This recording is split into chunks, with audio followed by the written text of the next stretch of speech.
आज हम जानते हैं चेक बाउंसिंग के बारे में। Cheque bouncing section 138 NI act के तहत यानी कि नेगोशिएबल इंस्ट्रूमेंट एक्ट के तहत दायर किया जाता है। हेलो दोस्तों, आप सब कैसे हैं? उम्मीद है आप सब ठीक होंगे। कोरोना बढ़ रहा है, अपना और अपने परिजनों का ख्याल रखिएगा।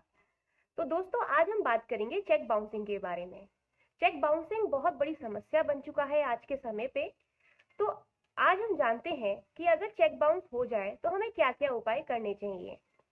तो सबसे पहले हम जानेंगे चेक की वैधता के बारे में। जी हाँ दोस्तों, कि चेक की वैलिडिटी कब तक होती है, क्या लिमिट रहती है चेक की वैलिडिटी की। चेक की वैलिडिटी रहती है वो सिर्फ 3 महीने ही रहती है।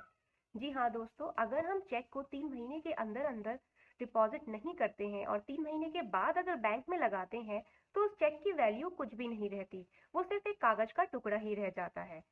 तो दोस्तों, अहम बात यह है कि अगर जिस डेट का चेक हमें इशू हुआ है उस डेट से 3 महीने के अंदर अंदर हमें उन्हें प्रेजेंट करना होता है।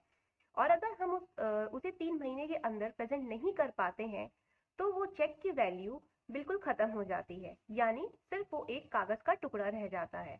तो दूसरी बात यह है दोस्तों कि आपको जो चेक इशू हुआ था वो आपने 3 महीने के भीतर बैंक में प्रेजेंट कर दिया है, परंतु अगर वो बाउंस हो जाए तो हमें क्या करना चाहिए।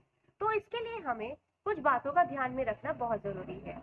सबसे पहले कि जब आपको बैंक इंटीमेट करे कि आपका चेक बाउंस हो गया है तो उसको 30 दिन के अंदर अंदर आपको दूसरी पार्टी को यानी जिसने आपको चेक इशू किया था उसे लीगल नोटिस सेंड करना होगा। तो दोस्तों, ये बात ध्यान में रखनी बहुत जरूरी है कि नोटिस जाना बहुत जरूरी है अगर आप सेक्शन 138 एनआई एक्ट के तहत केस दायर करते हैं। तो इसमें ये भी सवाल उठता है कि बैंक आपको इंटीमेट कैसे करेगा।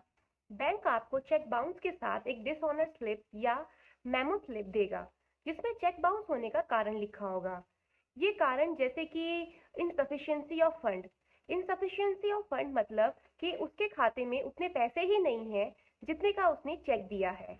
दूसरा, मिसमैच सिग्नेचर, यानी कि जो हस्ताक्षर उसने किए हैं जिसने चेक आपको दिया है उसके वो हस्ताक्षर मिलते ही नहीं है। या अकाउंट क्लोज। अकाउंट क्लोज का मतलब ये है दोस्तों कि वो जो अपना खाता है वो बंद ही कर चुका है और उसका उसने चेक आपको इशू कर दिया है। या कभी कभी आउटडेटेड चेक भी इशू कर देते हैं लोग। आउटडेटेड चेक का मतलब कि कोई पुराना चेक जो कि अब लागू नहीं होता है। तो दोस्तों, और भी कई कारण होते हैं जो कि मेमो स्लिप में लिखे होते हैं जिस वजह से चेक बाउंस हो जाता है। तो चलिए बात करते हैं कि लीगल नोटिस हमने सेंड कर दिया है। लीगल नोटिस सेंड करने के बाद हमें 15 दिन का समय दूसरी पार्टी को देना होता है।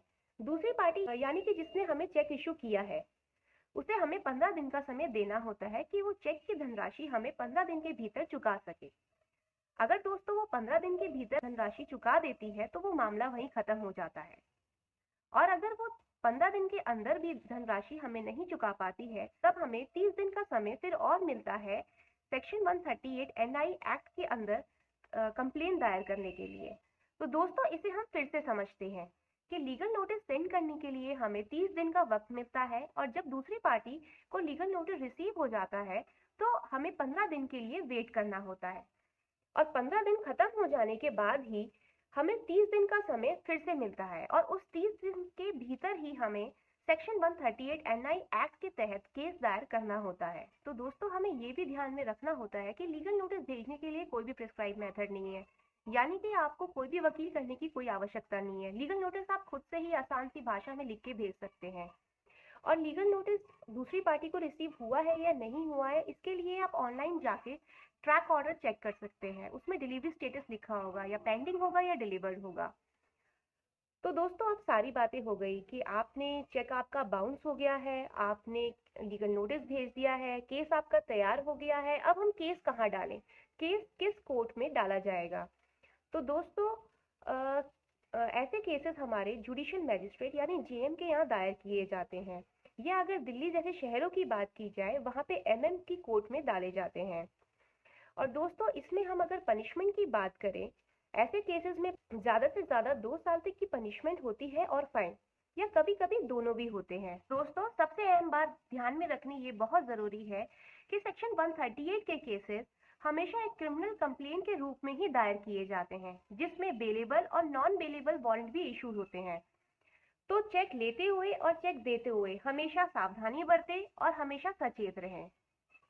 उम्मीद है आप सभी को ये वीडियो पसंद आया होगा, तो उसे लाइक कीजिए और सब्सक्राइब करना ना भूलिए। नमस्कार।